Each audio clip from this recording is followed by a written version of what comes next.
Hello friends, this is ML Saini और स्वागत करता हूं मैं आपका हमारे यूट्यूब चैनल पर एक बार फिर से आपका एक नई वीडियो में।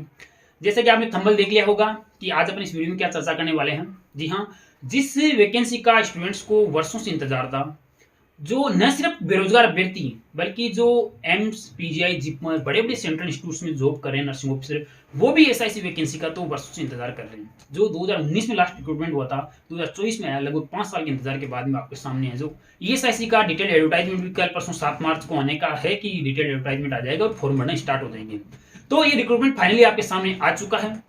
अब इस वैकेंसी का रिक्रूटमेंट तो आपके सामने आ चुका है, लेकिन इस यानी कि एएसआईसी के बारे में आपका जान लेना बहुत जरूरी है कि एएसआईसी का जॉब प्रोफाइल क्या रहता है। क्यों सभी जो ऑलरेडी जॉब में है नर्सिंग ऑफिसर, चाहे वो एम्स में हो, चाहे पीजीआई में, जिपमर है, पटना, जहां पर भी जॉब कर रहे हैं, वो एएसआईसी में क्यों आना चाहते हैं।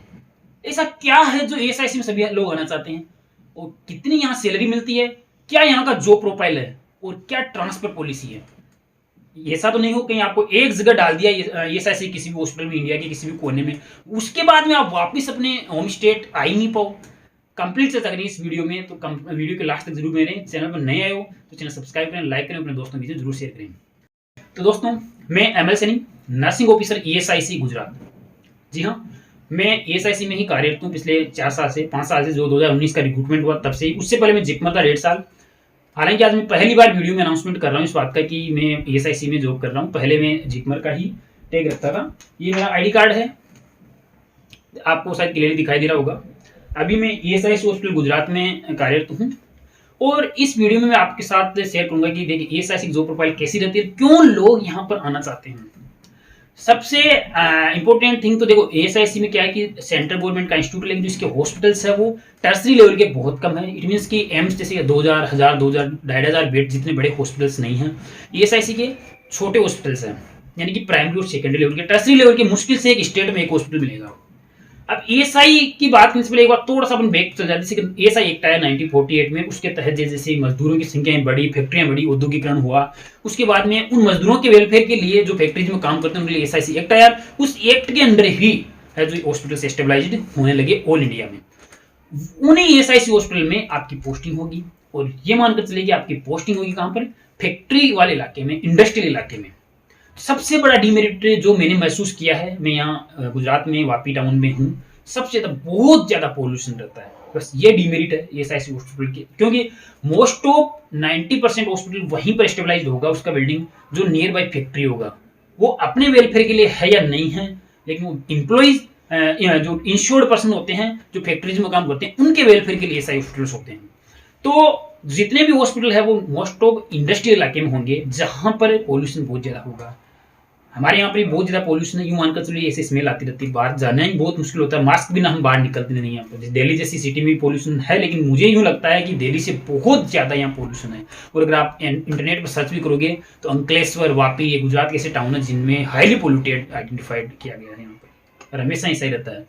तो ये सबसे बड़ा डिमेरिट है। बाकी हॉस्पिटल प्राइमरी और सेकेंडरी लेवल का होता है, यानी कि जैसे राजस्थान की बात करूँ तो मेरे सीएससी, पीएससी जैसे हॉस्पिटल्स होते हैं, ज्यादा वर्कलोड नहीं रहता, पेशेंट वगैरह आते हैं कम आते हैं, ज्यादा सीरियस पेशेंट होते हैं उनको रेफर कर दिया जाता है जो टाइप हॉस्पिटल होता है वहां पर। तो वर्कलोड प्रोफाइल को देखते हुए जो सेंट्रल गवर्नमेंट में जो एम्प्लॉइज नर्सिंग ऑफिसर्स है वो ईएसआईसी की तरफ आना चाहते हैं। पहला बेनिफिट तो ये हो गया, पहला कारण तो ये है कि वो इधर क्यों आना चाहते हैं। अब दूसरा कारण ये है कि ईएसआईसी में अगर सपोज करिए आप किसी भी स्टेट में आपको जॉब मिली ईएसआईसी में, अलॉट हुआ कोई हॉस्पिटल, इस बार तो सेंट्रल रिक्रूटमेंट होने वाला है जो यूपीएससी करवा रहा है। पिछली बार स्टेट वाइज होता था, आप जिस स्टेट में फॉर्म अप्लाई करते थे आपको वहीं पर पोस्टिंग मिलती थी, उसी स्टेट में पोस्टिंग मिलती थी।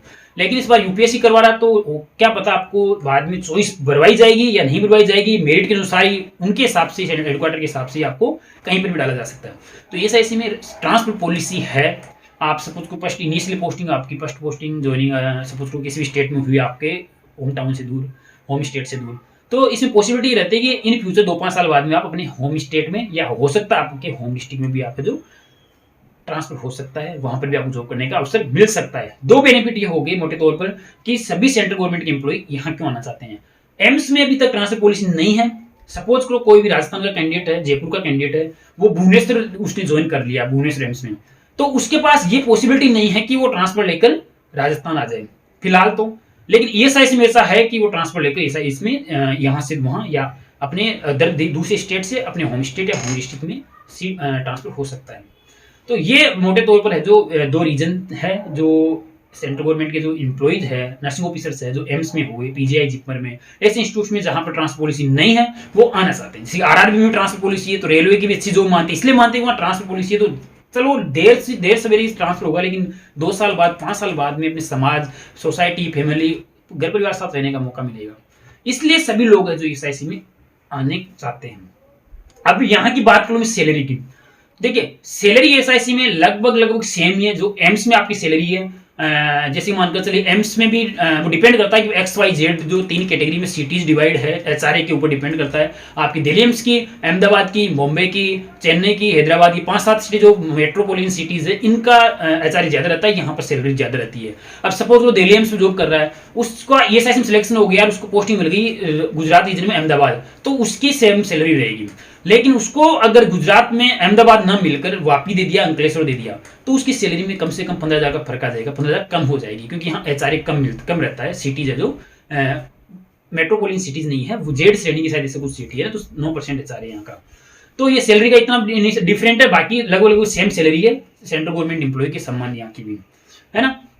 तो ये सैलरी होगी जो आपका जो वर्किंग एनवायरमेंट है वहां का क्यों लोग आ रहे हैं। और अब जॉब प्रोफाइल में यही है कि जॉब प्रोफाइल सेम है जैसा एम्स में है वैसी यहाँ की जॉब प्रोफाइल रहती है, वही काम आपको वो करना पड़ेगा जो वहां कर रहे हैं आप एम्स में, या कहीं पर करने बेरोजगार हो तो आपको सीखा होगा एनी टाइम नर्सिंग की जॉब प्रोफाइल की होती है, वही काम यहाँ पर ऐसे हॉस्पिटल्स में होता है। अब इसके अलावा मैं बात कर लूँ कि देखिए वैकेंसी तो आ गई, अब आपको इसमें एंट्री लेनी है, बहुत गजब की प्रिपरेशन करनी है, कौन सी बुक्स आपको पढ़ें, क्या कॉम्बो है, क्या बुक्स है जो जिनको पढ़कर हम जो इस में सिलेक्शन ले लें। मैं हमारे सही देखिए हमारी बुक्स जो मैं आपको बता रहा हूँ, ये जो मिशन ओल्ड पेपर इसमें जो सिलेबस के ऊपर डिपेंड करेगा। सिलेबस अगर नॉन-टेक का ज्यादा देता है तो मैं वो बुक भी आपके बारे में चर्चा करूंगा आपके साथ। ये मिशन परिचारिका और मिशन ओल्ड पेपर, ये दोनों बुक बहुत ही सुफिशिएंट आपके लिए इनफ रहेगी मेरे ख्याल से नर्सिंग सेक्शन के लिए। तो अब यूपीएससी एग्जाम ले रहा तो हो सकता है जहां तक पॉसिबिलिटी है कि 40 क्वेश्चन नॉन नर्सिंग के और 60 क्वेश्चन नर्सिंग के हो सकते हैं, बाकी पता तो एडवर्टाइजमेंट आने के बाद ही चलेगा, या फिर 60 नॉन नर्सिंग के और 40 ही नर्सिंग के हो सकते हैं। जैसा भी हो वो मैं कमिटमेंट नहीं कर सकता, जस्ट संभव नहीं जता सकता हूं, तो एडवर्टाइजमेंट आएगा तभी पता लगेगा। तो दोनों बुक ये है, एक बुक और मिशन नॉन-टेक जिसमें math, reasoning, GK, computer, Hindi, English, science briefly निचोड़ है, उसमें 3 बुकलेट होगी, इनफ है आपकी एसआईसी एग्जाम के लिए। अच्छे से पढ़ोगे ना, स्पेशली पुराने पेपर आपने पढ़ ली, इसमें नोट शीट, एसआईसी, डीएसएससी पूरे ही पेपर आ गए।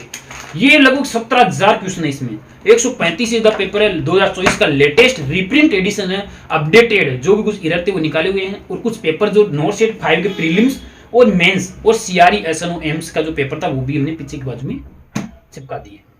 तो ये पूरा ये बुक आपके लिए रामबाण साबित होगी। इसके साथ में थ्योरी के लिए मिशन नर्सिंग के सभी सब्जेक्ट्स की थ्योरी के लिए ये हो गई।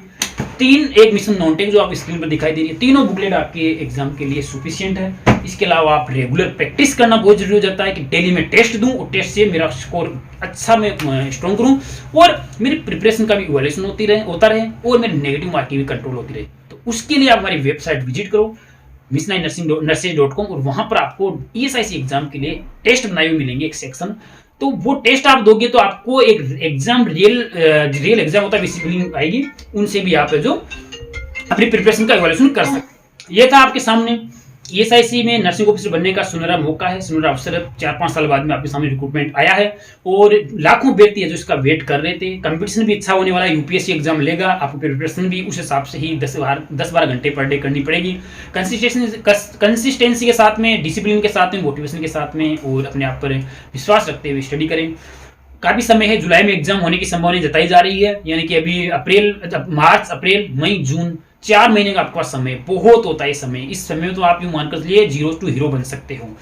तो अभी से स्टडी शुरुआत कर दें। जो ये बुक्स बताए मैंने आपको, ओल्ड पेपर और परिचारिका और नॉन-टेक, तीनों बुकलेट आपको हमारी वेबसाइट missionaipublication.com डायरेक्ट पब्लिशर की वेबसाइट से ऑर्डर करोगे तो आपको एडिशनल डिस्काउंट मिलेगा। बाकी अमेजन, फ्लिपकार्ट भी रखी हुई है और हमारे सेलर के पास भी रखी हुई है, वहां से भी आप घर लेकर आ सकते हो। ठीक है दोस्तों, फिर मिलूंगा एक नई वीडियो में, कुछ और नया लेकर आऊंगा आपके लिए। तब तक जय हिंद, जय भारत।